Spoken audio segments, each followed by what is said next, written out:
Let's get back to our amazing Mhm. AMA questions from our incredible joint outspoken RNN audience. Elizabeth Potts 6585 asks, many people are calling for Harry or at least his children to be removed from the line of succession. But don't you think this seems like a slippery slope? Once in the practice of picking and choosing who could become monarch, then why not just make it an elected position? Very interesting I'm from Elizabeth Potts. What do you reckon, Mhm. Brittany? I mean, that's a very interesting question, Elizabeth, for sure, because it is sort of a slippery slope. But I think in this modern era, because in previous, in the medieval times, the Renaissance and stuff, things were dealt with a bit more, you could call it aggressively when it came to errant members of a royal family. You sent them off to war and hoped that war took care of the rest, sort of thing. And so I think in this sort of modern era, you do actually need some way to, I mean, discipline may sound like a harsh word, but to share with them, hey, you're part of this. You have to be, act a particular way. If you decide not to do that, I mean, that's your right, but there are consequences. I think there needs to be an element of consequence here so you don't end up with a situation like Harry, because Harry and Meghan left in part because they thought they could just do whatever the heck they wanted. Nobody was going to tell them no because nobody really had told them no. And so I think you need sort of a system here where a no is in in the vocabulary somewhere, or of, oh, caution, if you leave, then again, you leave something else behind. You just don't get to go off and do whatever you want without consequences. There has to be consequences here, and I don't know quite how those look, but yeah, being stripped of your place in the line of succession and title, I think that's a great way to keep some royal family members in line. Very good point. Now, I want to hear from you on this one. Some rumors have been floating around in the celebrity circles, and they've certainly stirred up plenty of debate. One side of the rumor claims Meghan Markle was never actually pregnant, and that those children were not born of her. Others insist she simply did not carry those babies herself. Of course, these are just rumors, nothing officially proven. But I'd love to know what you think. Do you believe there's any truth to these stories, or do you think it's all just tabloid talk? Share your opinion. I'm really curious to hear your take. Isn't the problem, Brittany, that at this point Netflix are all in? They can't cancel. It's Mhm. filmed. No, they're not going to cancel it. It's already filmed. So there are cases where it was sometime, I think last year, they had a Batgirl movie that was canned by WB, and so they got a tax write-off for that. So the only avenue Netflix could have here is a tax write-off. But unfortunately, Netflix is 100% in the bag with Harry and Meghan in particular. So they are a sort of passive investor in her brand, as Ted Sandros put it to Variety. So they have a vested interest in seeing some of her brands succeed, because I'm sure they're getting royalties from the products. That would be how I structure the deal, is to make sure I get some sort of kickback for investing in this. I mean, again, like that they decided, Netflix in their infinite wisdom, who won the streaming wars, decided to invest in spread. I will never understand, but they are already in, it's already done. And for them, like, the best thing they can do right now is continue and try to get this out. And so it can be something that is sort of officially making more money. Because I think the reason why, I don't even think now that the wildfires were really the reason they delayed it. They wanted to delay it to get it closer to the launch of the products, because the further away the show is from the products, the less products are going to sell. We do have the second series or second season where they're hoping to sell more. So this is all about making money. Netflix wants to make money. They've wasted a lot of money on Harry and Meghan with very little return. They might get at least royalties with her products, so they're going to do that. Very good point. I love this next question, Brittany. I have to say it's my favorite. It's from Polly Livingston Sloan. And I've given you no warning for this, Brittany, so you're going to have to go off the top of your head. But she asks, if you could go to a royal occasion as an invited guest, past or present, what would it be? Do you believe there's any truth to these stories, or do you think it's all just tabloid talk? Share your opinion. I'm really curious to hear your take. Question from Galloping Cat 1745, who writes, Dan, I'm glad that you've added Brittany as a regular guest. She always has an interesting perspective on all things royals, including royalty from other countries.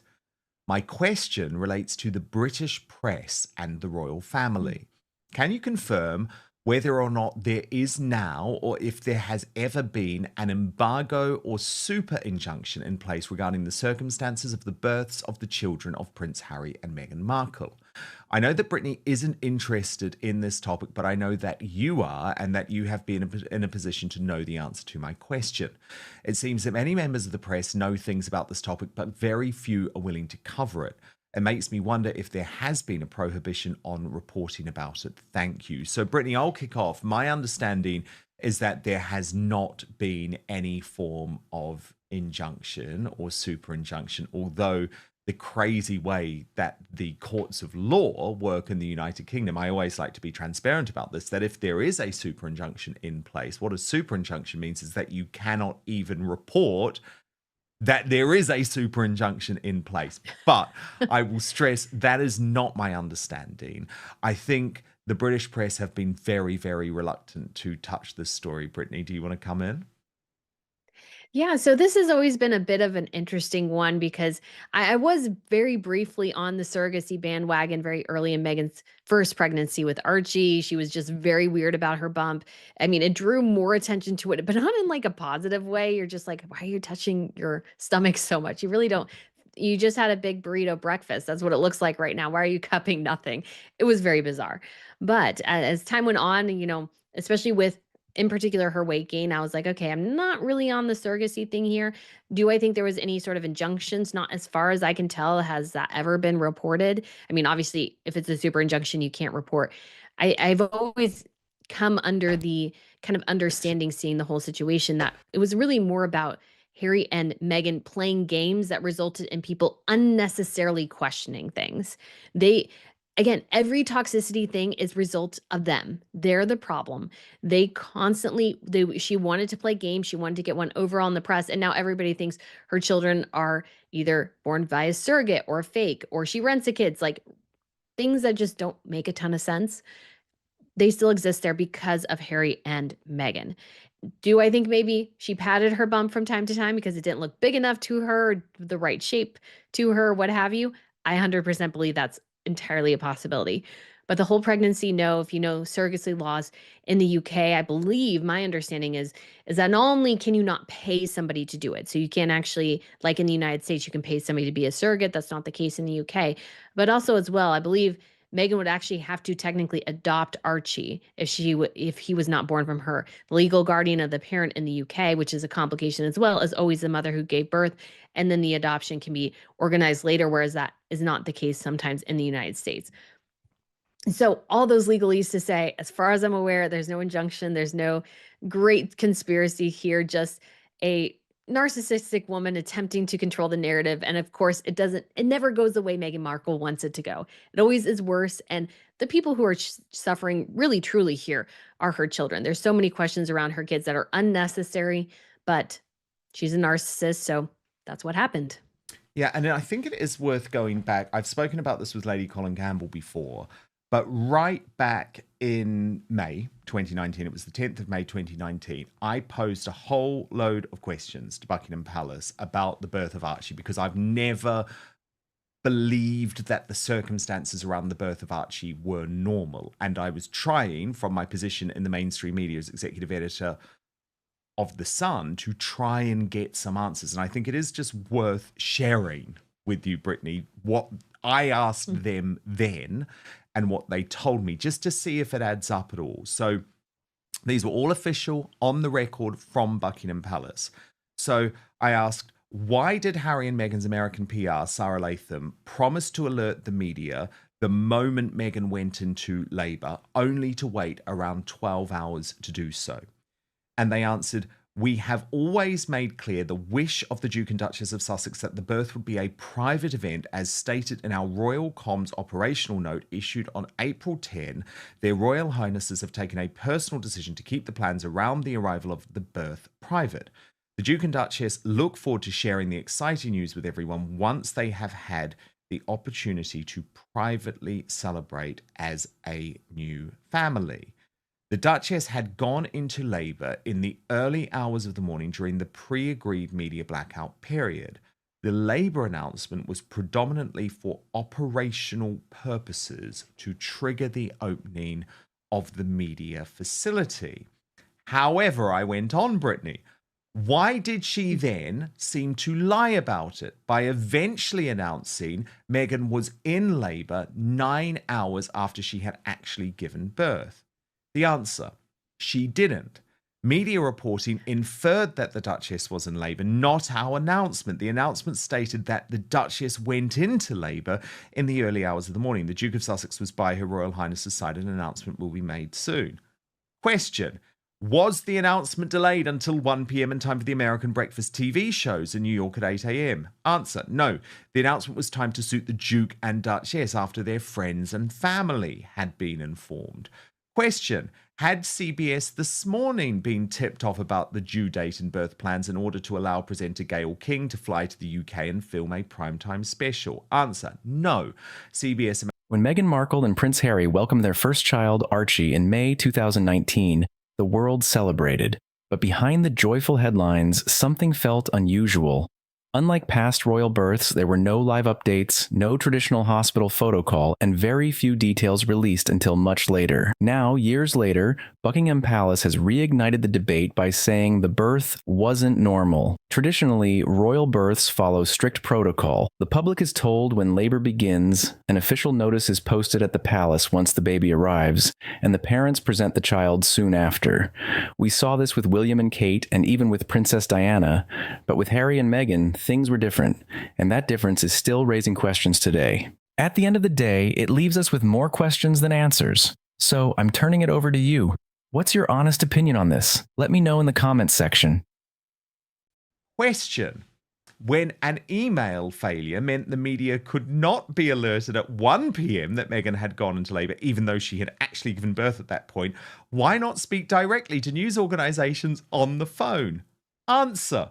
We were advised there were technical issues with the announcement. We have apologised to the media who were affected. When we realised the email had not been sent, we tried to contact as many people as quickly as possible. Question. Why in the period between the in labour announcement being broken by Sky and the Instagram post announcing the birth did Buckingham Palace press officers officially deny any birth?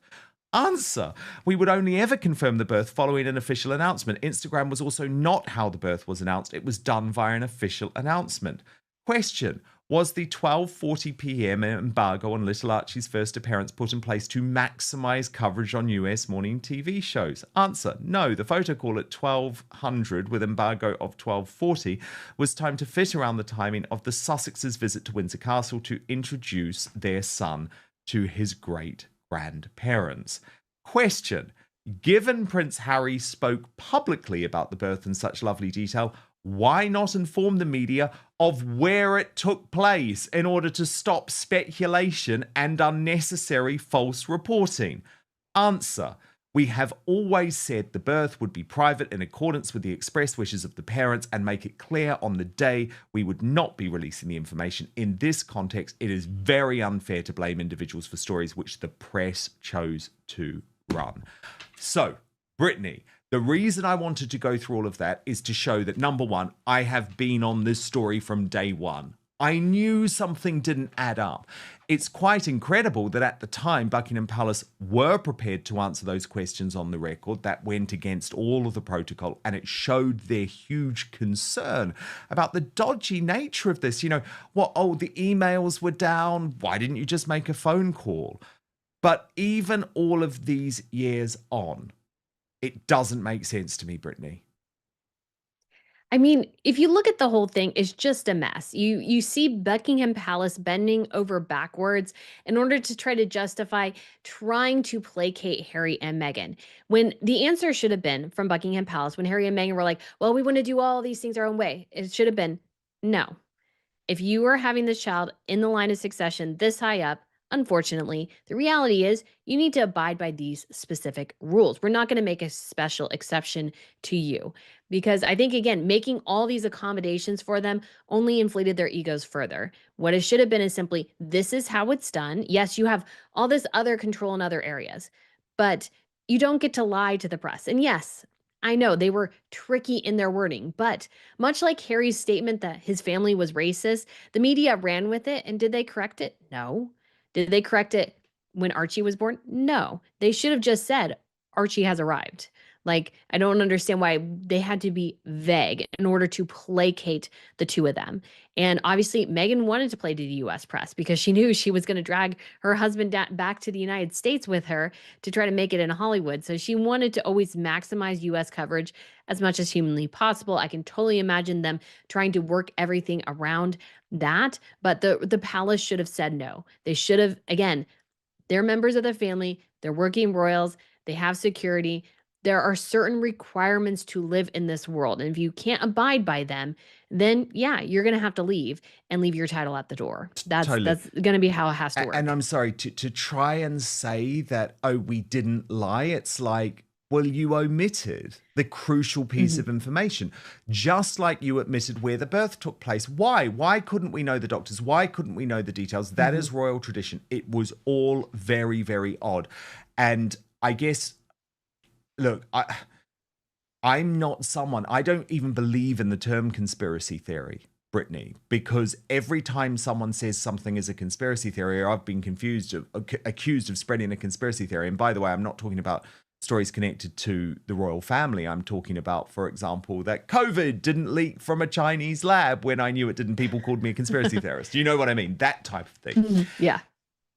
I don't call it a conspiracy theory, but I do think that I was onto this from the start in terms of knowing something was up, asking those questions. And it is really shameful to me that given I was asking those questions in The Sun, that was published in The Sun, the UK's biggest tabloid newspaper at the time, why did the rest of the mainstream media not pick up on that, given they were all lied to as well, with very, very odd reasoning? Because you can just pick up the phone, come on, what the email didn't send, oh, none of it makes sense. Frommy Bench Pin 5717 asks, hi Dan, love you and your show so much. Oh, thank you very much.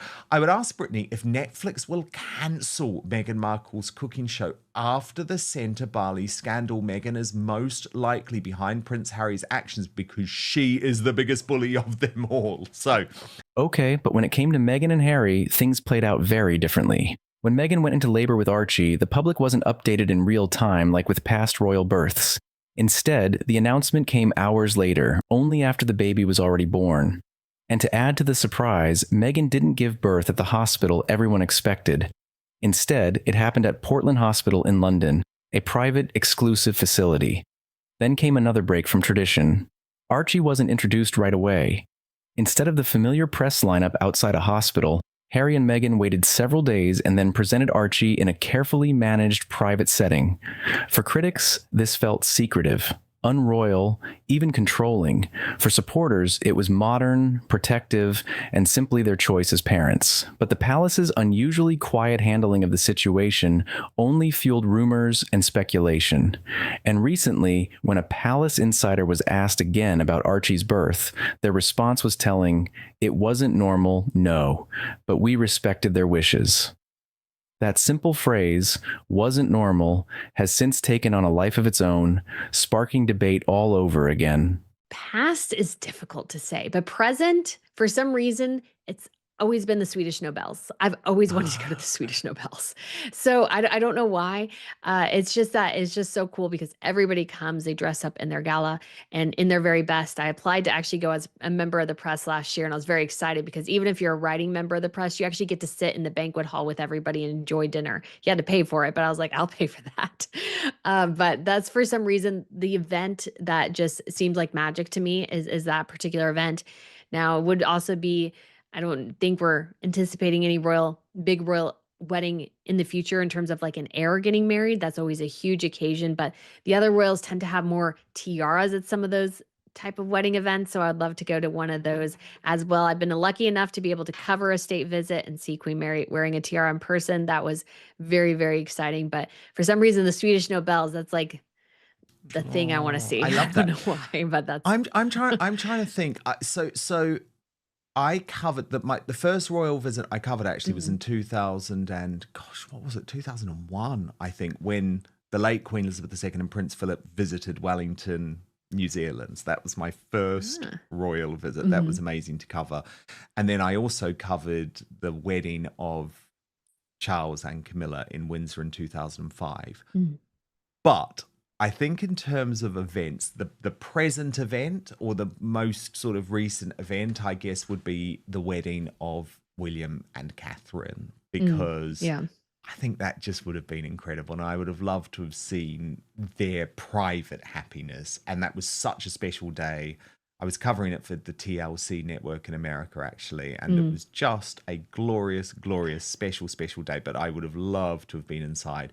And I think in terms of a past event, Brittany, for me, it's got to be the coronation of Elizabeth II.